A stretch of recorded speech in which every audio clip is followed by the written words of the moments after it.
Hi students, my self Manish Kumar और आप देख रहे हैं अपना favourite channel tricky chemistry by Manish sir. तो देखो, हेलो एल्केन और हेलो एल्कीन का जो चैप्टर चल रहा था उसमें लास्ट क्लास में अपन ने एरिल हैलाइड जो होते हैं उनकी धातुओं के साथ जो अभिक्रिया होती है उनका डिस्कशन कर लिया था।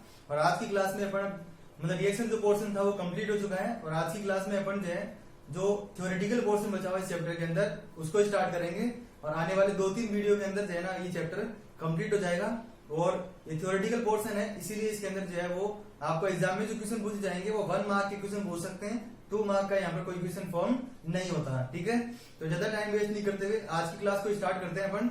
जिसमें अपन देखेंगे पॉलीहेलोजन यौगिक। उससे पहले आपसे एक रिक्वेस्ट है कि आप जो है वीडियो को कंप्लीट देखिए और अगर चैनल पे फर्स्ट टाइम आए तो चैनल को सब्सक्राइब कर दीजिए और बेल आइकन को प्रेस कर दें। ठीक है, तो देखिए पॉलीहेलोजन यौगिक का मतलब क्या होता है। तो सबसे पहले अपन ने ये देखा था कि मोनो का मतलब होता है एक, डाई का मतलब होता है 2 और पॉली का मतलब होता है 2 से अधिक।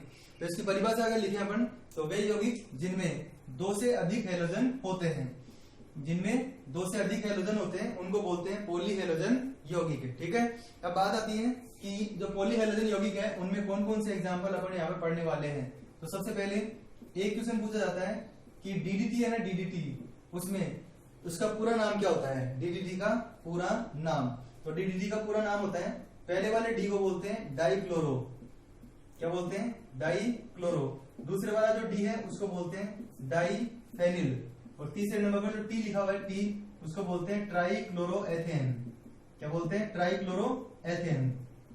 ठीक है, ये तो हुआ इसका नाम। और नाम से पहले एक चीज और याद रखनी है, इसका रीजन बताऊंगा मैं यहाँ पर, ये पैरा और पैराडेस क्यों आ रहा है। बाकी पूरा नाम इसका ये हुआ पैरा पैराडेस डाइक्लोरो डाइफेनिल ट्राइक्लोरोएथेन। अब आप में से कुछ स्टूडेंट सोच रहे होंगे कि इतना बड़ा इसका नाम है तो इसकी स्ट्रक्चर तो और भी बड़ी होगी, स्ट्रक्चर को याद कैसे रखेंगे। तो देखो, जिस भी स्टूडेंट ने यहाँ पर जो संरचना सूत्र का मैंने एक वीडियो दे रखा है वो नहीं देखा है तो पहले आप उसको देख ले प्लीज।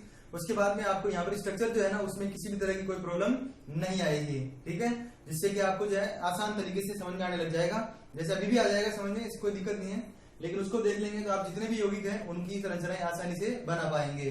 ठीक है, तो देखो संरचना बनाने के लिए हमेशा अपन लास्ट से देखते हैं, लास्ट से। तो यहाँ पर क्या लिखा हुआ, एथेन। एथेन का मतलब हुआ 2 कार्बन। ठीक है, एथेन से पहले क्या लिखा हुआ है, ट्राइक्लोरो, इसका मतलब 3 क्लोरीन आपको लगाने हैं। उससे पहले क्या लिखा हुआ है, डाइफेनिल। फेनिल का मतलब होता है C6H5, मतलब 2 बेंजीन रिंग। ठीक है, जिनको आप यहाँ पे ऊपर भी लगा सकते थे, कहीं भी लगा सकते हो, इन दो इस कार्बन से लगाना है मतलब। उसके बाद में देखो इससे पहले लिखा हुआ डाइक्लोरो, तो ये जो एक से लगता है उसके ऊपर तो 2 क्लोरीन लग नहीं सकते, इसीलिए अपन ने यहाँ पे लिखा है पी डैश, पैरा पैराडेस। इसका मतलब ये हुआ कि ये पैरा पोजीशन है, यहाँ पर Cl आ जाएगा। ऐसे ही पैरा पोजीशन जो है वो ये है, यहाँ पर Cl आ जाएगा। तो पहला क्वेश्चन हो गया डीडीटी का पूरा नाम। दूसरा क्वेश्चन हुआ डीडीटी का संरचना सूत्र, ये अपन ने बना दिया है। तीसरा जो क्वेश्चन है वो है कि डीडीटी का निर्माण किन यौगिकों के द्वारा किया जाता है। अगर आपसे निर्माण की अभिक्रिया पूछे तो अभिक्रिया भी अपन यहाँ पर लिख सकते हैं। ठीक है, तो 2 यौगिकों से किया जाता है। एक तो इस यौगिक को देखो आप, यहाँ पर ये क्या है, क्लोरोबेंजीन, ये भी क्लोरोबेंजीन है। ठीक है, तो आपको यहाँ पर जो है ना 2 तो क्लोरोबेंजीन लेने पड़ेंगे और एक यौगिक लेना पड़ेगा CCl3CHO। CCl3CHO को बोलते हैं क्लोरल, ये नाम याद रखना है आपको, क्लोरल, और इसको बोलते हैं क्लोरोबेंजीन। तो आपसे पूछा जाए कि डीडीटी निर्माण में कौन कौन से यौगिकों का उपयोग किया जाता है, तो 2 यौगिक है, क्लोरोबेंजीन और क्लोरल। ठीक है, यहाँ से O हटता है और यहाँ से 2 बेंजीनों के 2 H हटते हैं और हटाने के लिए जो काम में आता है यहाँ पर वो काम में आता है सांद्र H2SO4।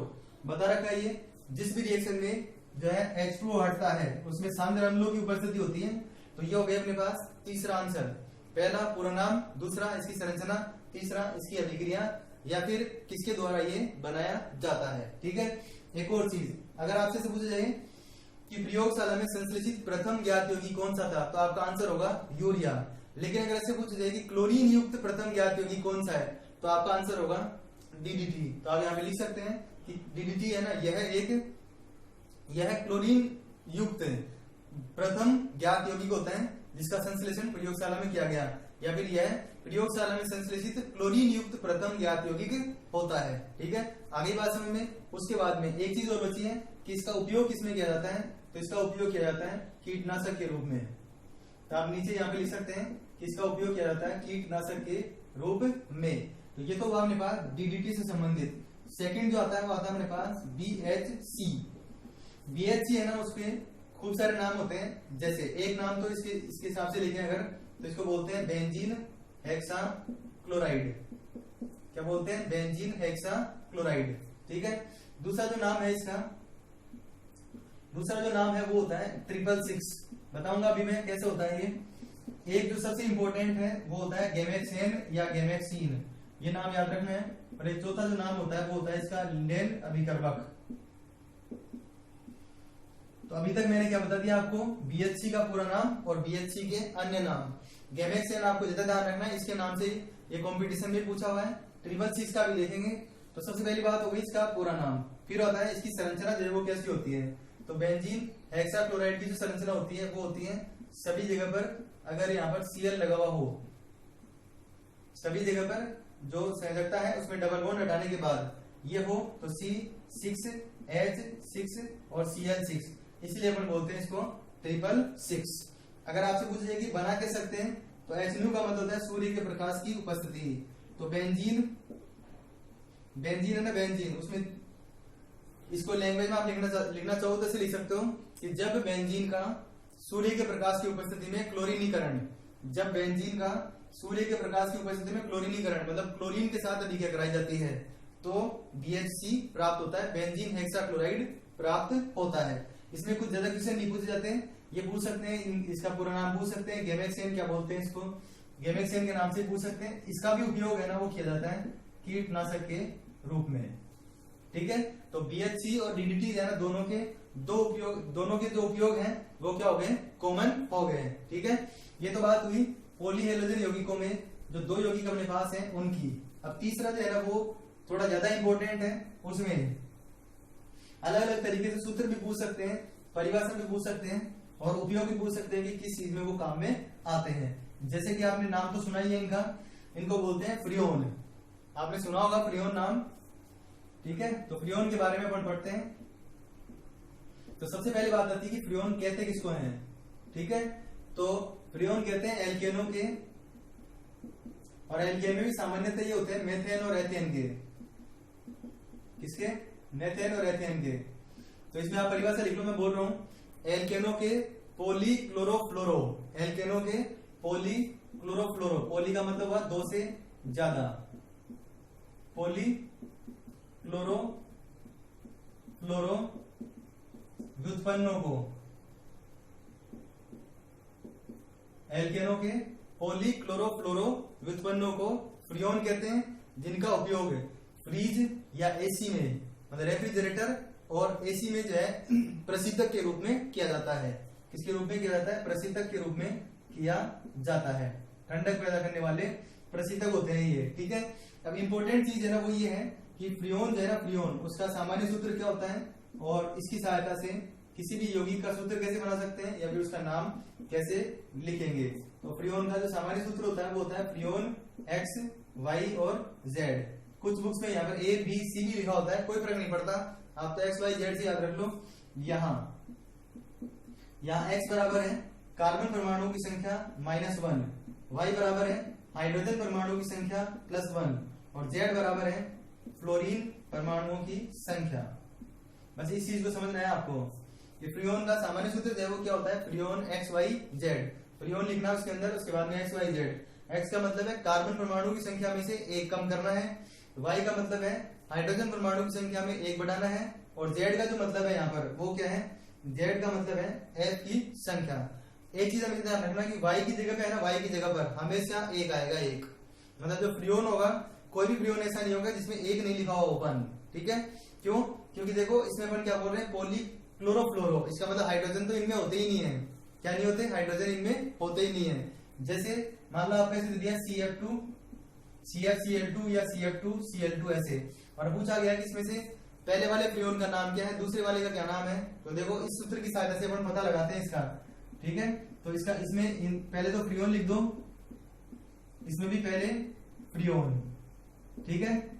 उसके बाद में देखो X की जगह पे क्या आएगा, ये जो X है उसकी जगह पे क्या आएगा, तो इसमें कितने कार्बन है? 1 में से 1 गया तो 0। उसके बाद में X की जगह पे कुछ नहीं आया, Y की जगह पर हमेशा क्या बता रहा हूं मैं? 1 आएगा, क्योंकि इसमें हाइड्रोजन है नहीं, तो 0 + 1 1 होगा। F की संख्या एफ है ना एफ, वो कितने इसके अंदर एक है एक, तो ये हो गया फ्रियोन 11। इस तरीके से इसको देखेंगे तो कार्बन कितने एक, तो एक में से एक गया तो 0, यहाँ पर 0, हाइड्रोजन जो उसके लिए क्या आ जाएगा 1, और एफ कितने हैं 2, तो क्या हो जाएगा फ्रियोन 1 और फ्रियोन 1 सबसे ज्यादा इंपॉर्टेंट जो वो ये होता है जिसका ज्यादा यूज किया जाता है। ठीक है, अब एक टेबल के माध्यम से इनको है ना दोनों तरीके समझते हैं। जैसे मान लो आपको ये दिया होता तो इससे अपन इसका पता लगा सकते हैं, मतलब नाम दिया हो तो भी पता लगा सकते हैं। तो सबसे पहले जो फ्रियोन है, फ्रियोन का सूत्र कैसे पता लगा सकते हैं, उसके बाद में इसमें एक्स वाई और जेड, ठीक है, और यहां पर अपन लिख देंगे जो फ्रियोन है, फ्रियोन का नाम क्या होगा, नाम। ठीक है, जैसे देखो सबसे पहले जो CF Cl3 सॉरी, इसमें वैलेंसी पूरी नहीं हो रही है, यहाँ पर 3 लिख देना इसको, यहाँ पर क्योंकि कार्बन की वैलेंसी 4 है इसलिए 3 आएगा उसमें। तो ये क्या हो गया CFCl3, ये अपने पास सूत्र दे रखा है। इसमें देखो x का मान कितना होगा, x का मान देखो यहाँ पर, तो कार्बन कितने हैं 1, तो 1 माइनस 1 कितना हो गया 0। y का मान h है ही नहीं इसके अंदर, तो y की जगह पे हमेशा 1 आएगा। z है ना z, उसमें f का मान f कितने है 1 है 1, तो यहाँ पर आप क्या कर दोगे, जो फ्रियोन है उसका नाम कैसे लिख दोगे, फ्रियोन 1। अब मैं चलता हूँ इसका उल्टा, मतलब मैं आपको यहाँ पर ये सूत्र लिख के बता रहा हूँ, मतलब नाम लिख रहा हूँ, नाम लिख के आपसे पूछा जा रहा है इसका सूत्र क्या होगा। ठीक है, तो सबसे पहले करना क्या होता है, सबसे पहले करना ये होगा कि जो भी आपको गणित की संख्या दे रखी हो उसको 3 अंकों में बदलना है। 3 अंकों में, किसमें बदलना है, 3 अंकों में आपको पहले उसको बदलना है। तो देखो 3 अंकों में बदलने के लिए जो फ्रियोन है ना, फ्रियोन ये 12 है, उसके या तो शुरू में 0 लगा सकते हैं या बाद में 0 लगा सकते हैं। अब आपको खुद को डिसाइड करना है कि 0 अपन लगा कहां पे सकते हैं। देखो बाद में लगाएंगे तो 120 हो जाएगा ये, लेकिन शुरू में लगाएंगे तो ये 12 ही रहेगा। इसका मतलब ऐसा चेंज करो जिससे कि डिजिट में कोई चेंज नहीं हो। तो यहाँ पे शुरू में क्या हो जाएगा 0, तो एक तरह से फ्रियोन 0 12 लिख दो इसको 0। अब देखो यहाँ पर 0 कब आ सकता है, इस x की जगह पे 0 कब आ सकता है, जब यहाँ पर कितना होगा 1 होगा। भाई यहाँ पर 1 होगा तभी तो 0 आएगा, इसका मतलब क्या होगा, इसमें कार्बन कितने हैं 1 है।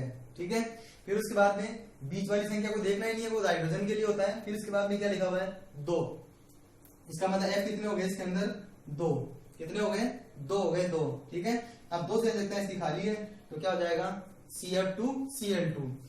x का मान कितना हो गया था 0, y हमेशा 1 होता ही है, z का मान कितना हो गया यहाँ पर 2 हो गया 2। ठीक है, अब मैं एक एग्जांपल और बता रहा हूँ आपको, और एक एग्जांपल आपको खुद को करना है।